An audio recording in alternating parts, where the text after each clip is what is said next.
Um idoso foi atacado por um enxame de abelhas em Maracajá enquanto cortava grama. E você vai ver também. Prévia da inflação registra desaceleração da alta dos preços. Comércios com teleentrega em Criciúma são orientados sobre nova fiscalização de motoboys. Técnico do Tigre justifica o empate com o Barra pelo Catarinense. Essas e outras notícias você acompanha agora no Informe Região.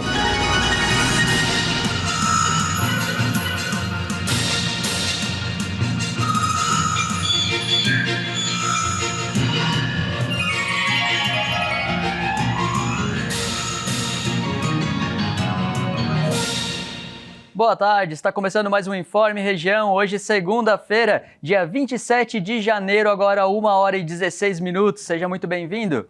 Algemados nas mãos e acorrentados nos pés, os primeiros brasileiros deportados pelo novo governo de Donald Trump causaram indignação no Brasil. O uso de aviões militares para deportação é uma mensagem dos Estados Unidos para a gravidade dessa situação. Este é o primeiro voo da nova era Trump, mas já estava previsto antes mesmo da posse. Apesar de o republicano ter endurecido medidas anti-imigração, Brasil e Estados Unidos têm um acordo desde 2017 para deportações e ordem para trazer brasileiros de volta. Em 2025, outro voo já trouxe 100 deportados ao Brasil. Neste caso, o avião pousou em Confins, no dia 10 de janeiro, após partir de Alexandria, nos Estados Unidos, sob a gestão do então presidente Joe Biden. Em 2024, 17 voos trouxeram mais de 2.100 deportados, superando a marca de 2023, que registrou 14 voos deste tipo, totalizando pouco mais de 1.400 pessoas. O Itamaraty acompanha a situação dos brasileiros nos Estados Unidos.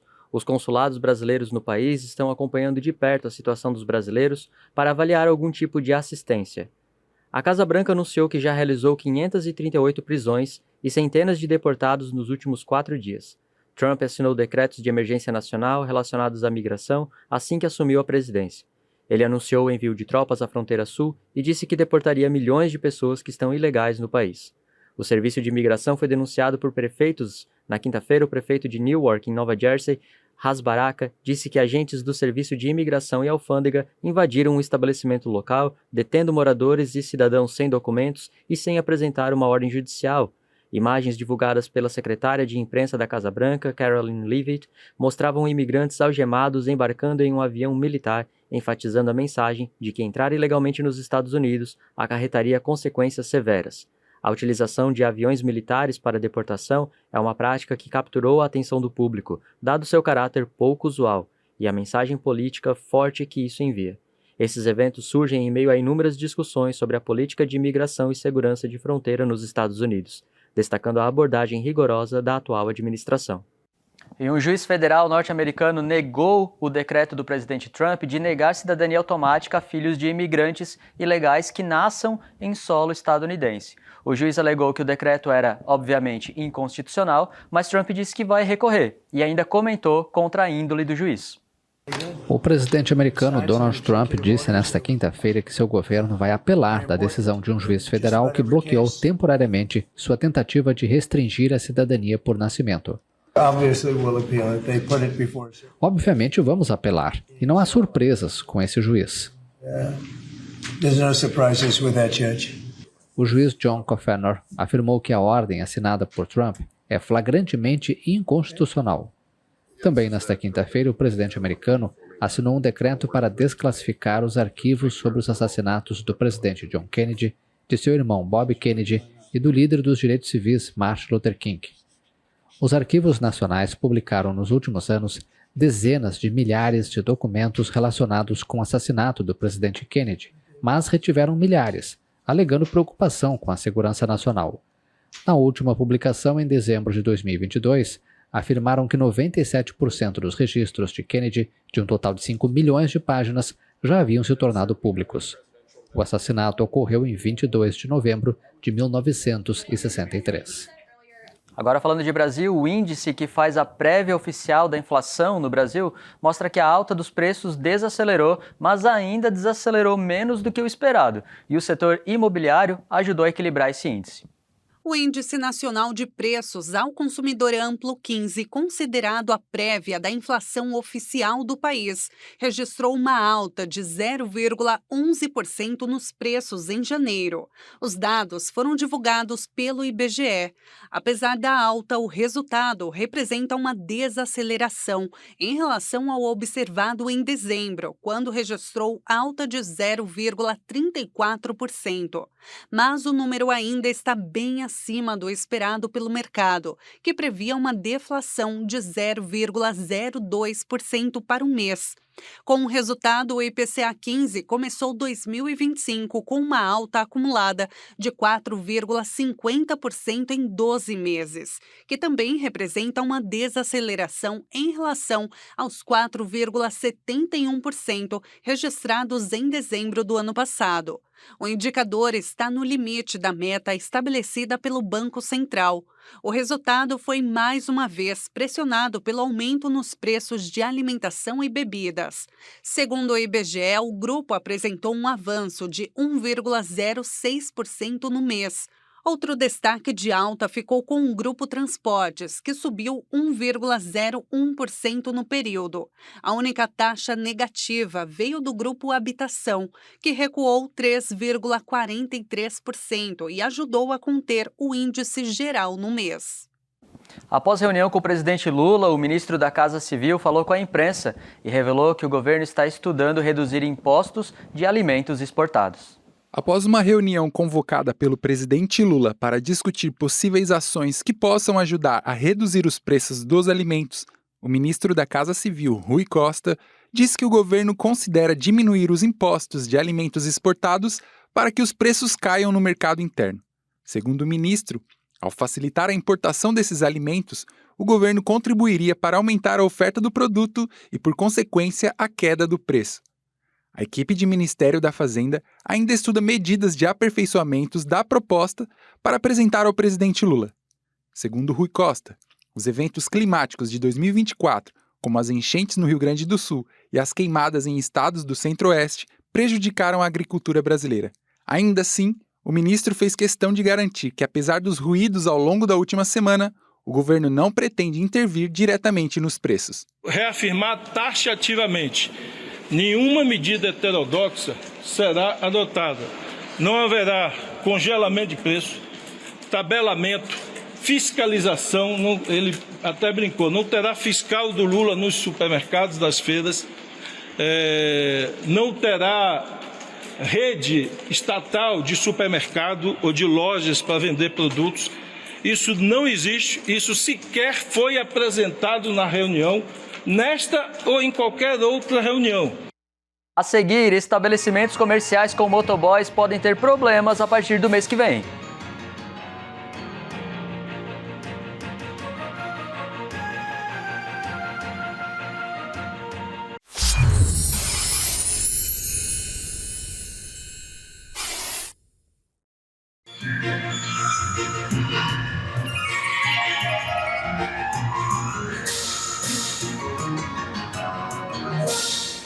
Olá, estamos de volta com o segundo bloco do Informe Região. Hoje, segunda-feira, 27 de janeiro, agora 1h27. E olha só, já começaram as visitas aos estabelecimentos comerciais de Criciúma que oferecem serviço de teleentrega com motoboys. As visitas feitas pelas equipes do Departamento de Trânsito de Criciúma com o objetivo de instruir sobre a nova fiscalização das motocicletas que forem alteradas para terem escapamento aberto. Segundo a superintendência, a partir de fevereiro essas motos irregulares vão ser autuadas e isso pode prejudicar os serviços desses estabelecimentos com teleentrega. Portanto, todos devem já orientar seus motoboys para evitar problemas a partir do mês que vem. E sobre isso eu conversei com o sargento Edno Dutra, o novo superintendente de trânsito de Criciúma.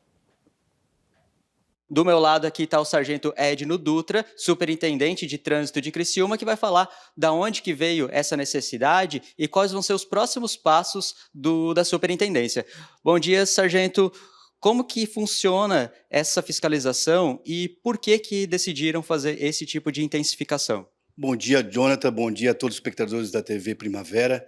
Foi uma aquisição da população criciumense, né, devido ao grande ocorrência e questionamento em relação às motocicletas com escapamento aberto que perturbam bastante a população. Então, ao assumir aqui a superintendência, eu me comprometi com a comunidade criciumense, queria ter uma operação mais intensa, tendo em vista que em Criciúma hoje nós temos 31.045 motos em Criciúma.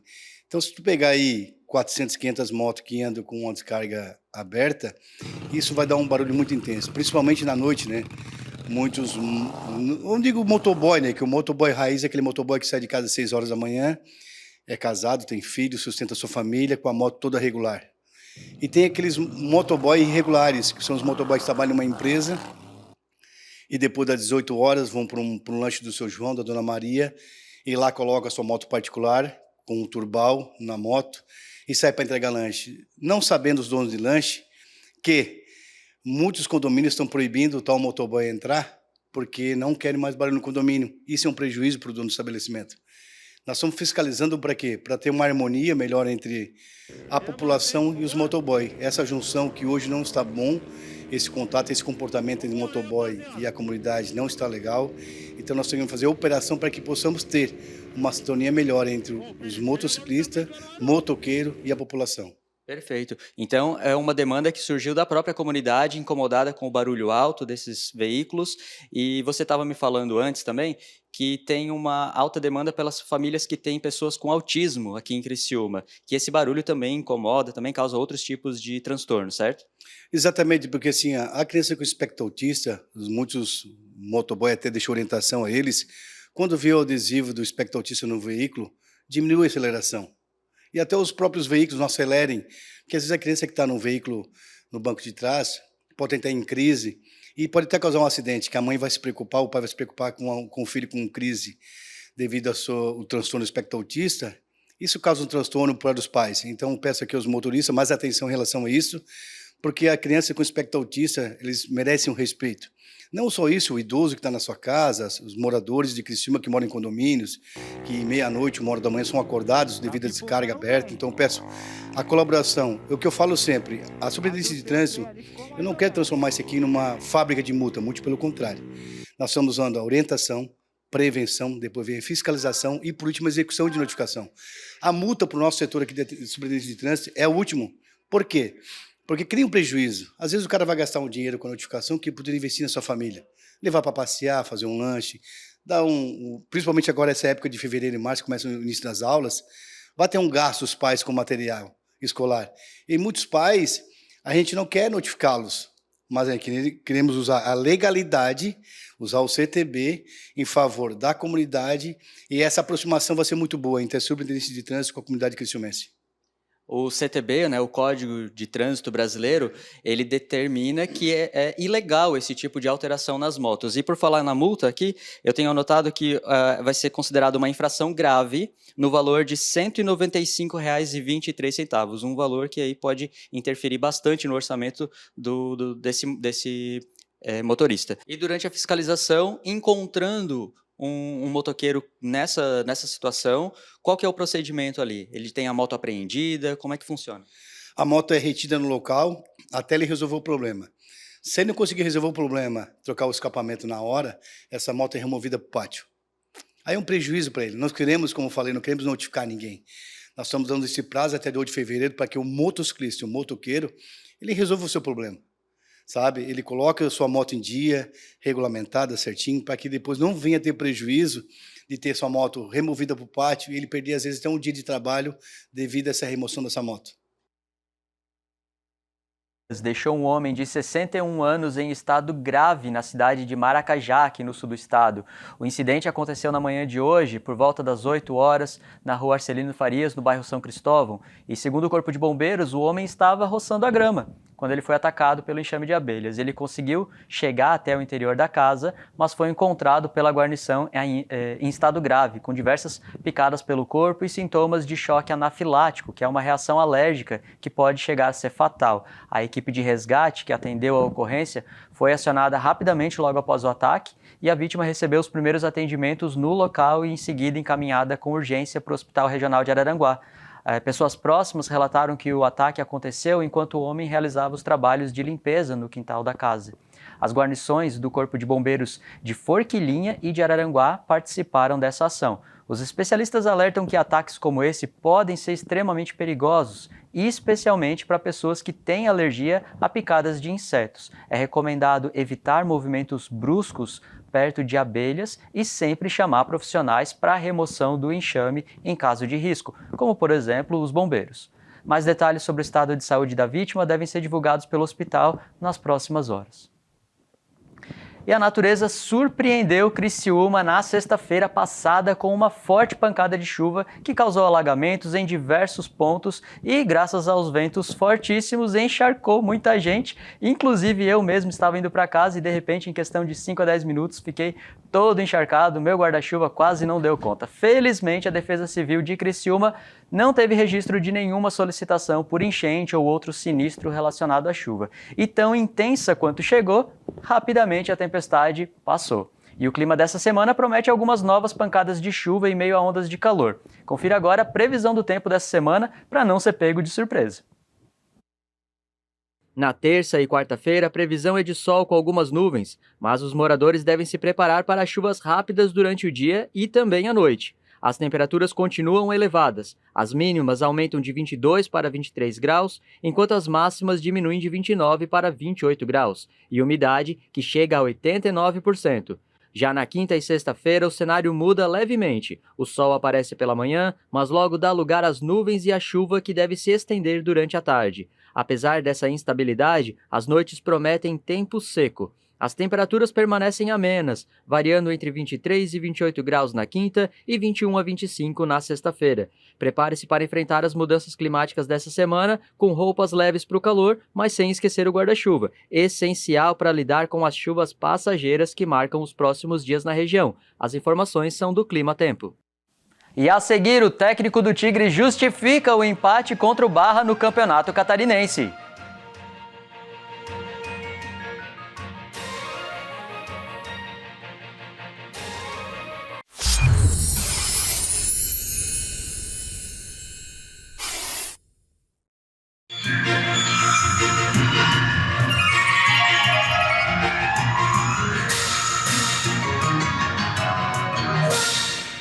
Olá, estamos de volta com o terceiro e último bloco do Informe Região desta segunda-feira, 27 de janeiro, agora 1h39.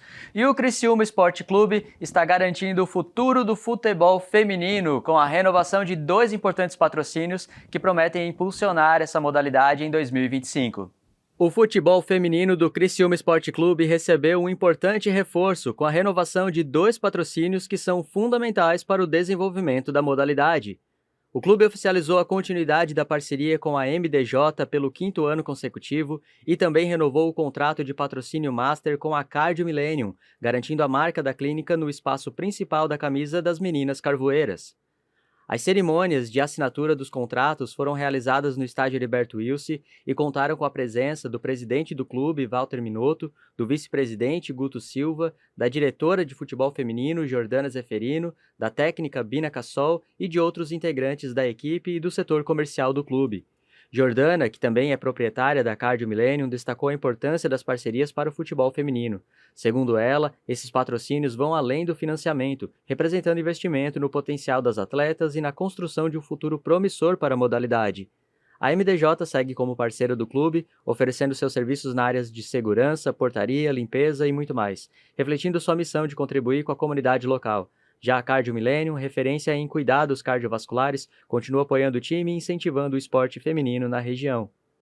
E após o empate em casa com o Barra, o técnico do Tigre, Zé Ricardo, falou sobre o desempenho da equipe do Criciúma e o processo de adaptação do time nesse início do Campeonato Catarinense. Ele destacou os erros cometidos, a falta de intensidade em alguns momentos e a importância da implementação do VAR, que poderia ter alterado o desfecho da partida. Além disso, o treinador comentou sobre a necessidade de ajustes no elenco e o preparo para o próximo jogo contra o Joinville. O Criciúma empatou em casa com o Barra e viu seu desempenho ser abaixo das expectativas. A equipe, que vinha de boa atuação contra o Figueirense, não conseguiu manter o ritmo no confronto de ontem. Uma partida que a gente ficou devendo, né? Ficou devendo pelo sentido de que a gente, nas 2 partidas que fizemos, estávamos passo a passo em busca de um crescimento e demonstrando isso. Hoje ficamos um pouco aquém daquilo que a gente esperava, mas eu acredito em vamos lá, as dores do crescimento, né? O técnico Zé Ricardo destacou que o time cometeu erros técnicos, como passes e domínios errados, o que ajudou o adversário a crescer no jogo. Com os erros que a gente tem hoje, a gente cometeu alguns erros, principalmente na parte técnica, a gente não estava numa noite feliz, muitos domínios, passes errados, e isso vai trazendo confiança para o adversário, tira um pouco do volume ofensivo que a gente demorou a ter, em alguns momentos tivemos, e vai criando também a ansiedade para a gente querer definir rápido o nosso ataque, e coisa que a gente poderia ter feito melhor, selecionado um pouquinho melhor o ataque, sem perder a velocidade, a troca de passe. Hoje conduzimos demais a bola e isso aí deu oportunidade à equipe do Barra se recuperar, se ajustar na defesa, não conseguimos fazer um ritmo como a gente fez, por exemplo, nos 2 primeiros jogos. Apesar disso, o treinador enfatizou que há aprendizado e que é preciso corrigir as falhas com o tempo de trabalho. Poderíamos ter rendido mais, sem dúvida alguma, mas eu entendo que é normal nessa fase a gente não conseguir, em alguns momentos, render tudo que a gente esperava, né? Mas eu acho que tem coisas positivas para a gente avaliar, mas certamente outras que vão servir para a gente. Eu tento mostrar para eles que o erro do adversário, o erro em outras partidas pode ser aprendizado para a gente também. E a questão do VAR também foi um ponto de discussão na coletiva. Zé Ricardo acredita que, com o auxílio da tecnologia, um pênalti claro sobre Jonathan Robert teria sido marcado. Sobre a questão do VAR, eu acho que é uma avaliação que tem que ser feita por todos. Eu acho que a Federação Catarinense vê que o VAR veio para ficar. Eu acho que deveria ser feito um esforço para que, para todos nós, não ficasse dúvida em nenhum lance. Por exemplo, eu achei que tinha sido pênalti no Peterson e não foi. Peço até desculpa ao quadro de arbitragem, porque acho que tinha certeza do ângulo que eu vi de costas que o carrinho tinha acertado o pet, não acertou depois no vídeo. Em compensação, uma das mãos e também, principalmente, a questão da cotovelada é uma coisa que não faz parte do futebol, né? Ali seria um pênalti e uma expulsão clara. Então é uma conta que a gente precisa fazer todos nós. Eu sou a favor do braço, sempre fui, mas a gente tem que seguir a regra que foi colocada aí. Tomara que a gente faça uma reflexão, se não para esse ano, para os próximos anos, que a federação entenda que isso não é custo, é investimento para a própria competição, dá credibilidade a eles, tranquilidade aos árbitros. O técnico também se mostrou preocupado com a arbitragem e apontou que a falta de experiência do árbitro pode ter prejudicado o andamento da partida. A arbitragem hoje é uma arbitragem nova. Pelo que eu pude perceber, o Adriano tem 2 jogos, esse foi o 3º jogo dele como profissional. Entendo que também há um nervosismo, né, da parte dele, apesar dele ser jogador, entende. Eu acho até que a arbitragem dele, na questão técnica de fazer o jogo andar, ok, eu gosto de arbitragem assim, mas na questão ali da disciplina, pode ser que a presença do VAR daria mais confiança ainda para ele. Sobre o próximo jogo contra o Joinville, Zé Ricardo falou que a equipe está ciente da importância do confronto e que o time precisa melhorar para garantir a vitória. Sobre o confronto, eu acho que esses atletas, como eu falei, depois da primeira rodada ali, eu acho que os atletas entenderam o peso, né, e o que é estar no Criciúma. Eu tenho absoluta certeza que partidas como que foi quarta-feira contra o Figueirense, partida na próxima quarta, a gente não precisa de algo a mais para motivá-lo. Agora a gente tem que fazer com que eles entendam que todos os jogos têm que ser assim. E aí quando a gente entender isso, talvez a gente não dê a oportunidade, por exemplo, de a gente estar com a posse de bola e entregar um contra-ataque para uma equipe que estava buscando ali um espaço ou uma brecha para chegar no nosso gol, e acabou acontecendo. Ensinamentos, dores do crescimento. E por fim, o treinador também comentou sobre o desempenho de alguns jogadores que precisam melhorar para a sequência da temporada. O que a gente pôde avaliar é que depois do jogo de quarta-feira, a recuperação dos nossos atletas foi a contento, né? Então eu entendia que os números não seriam determinantes para a escalação inicial. Com o decorrer do jogo, a gente percebeu que houve desgaste maior de alguns jogadores. Vamos avaliar direitinho, eu confio no nosso elenco. Hoje já entrou o Pet um pouco mais, o Jonathan também voltou a jogar, não tinha entrado no jogo contra o Figueirense. Então assim, o Neto Pessoa já começou a entrar em forma, hoje aguentou ali 20, 25 minutos. O Léo Alaba também, apesar de ser um jogador de muita força, também está entrando em condicionamento. São jogadores que a gente tem a convicção que, se precisar entrar de início, dão conta do recado. E esse é o momento da gente observar esses jogadores, né? Porque a gente está numa formação de elenco aí com foco principalmente na Série B do Campeonato Brasileiro. Então a gente tem que entender quem pode fazer parte do elenco e dar sequência e crescer exatamente aqui no nosso estadual, mesmo respeitando o estadual e querendo fazer o máximo de pontuação possível nessa primeira fase. A gente chega nessa rodada com um jogo a menos e já consegue ali o objetivo de estar na frente. E agora à tarde vai ter treinamento no CT às 4 horas e logo depois uma coletiva de imprensa. Bom, a Associação dos Municípios da Região Carbonífera, a ANREC, convida para a solenidade de posse da nova diretoria, referente ao ano de 2025. A cerimônia vai acontecer na próxima quinta-feira, dia 30, às 10 da manhã, no auditório da ANREC, em Criciúma. O endereço é a Avenida Santos Dumont 855, lá no bairro Pinheirinho. A ANREC foi fundada em 1983, é uma entidade que reúne municípios do sul de Santa Catarina com o objetivo de fortalecer a região e promover o desenvolvimento local. A associação atua em áreas como saúde, educação, infraestrutura e desenvolvimento econômico, buscando melhorar a qualidade de vida dos moradores e impulsionar o crescimento econômico da região. O convite fica feito e a cerimônia promete ser um marco para a nova gestão da associação. Vai ficando por aqui o Informe Região desta segunda-feira. Essas e outras notícias você acompanha nas nossas redes sociais, no Instagram, no Facebook, @TV Primavera e também no nosso canal do YouTube, /TV Primavera Criciúma. Até amanhã!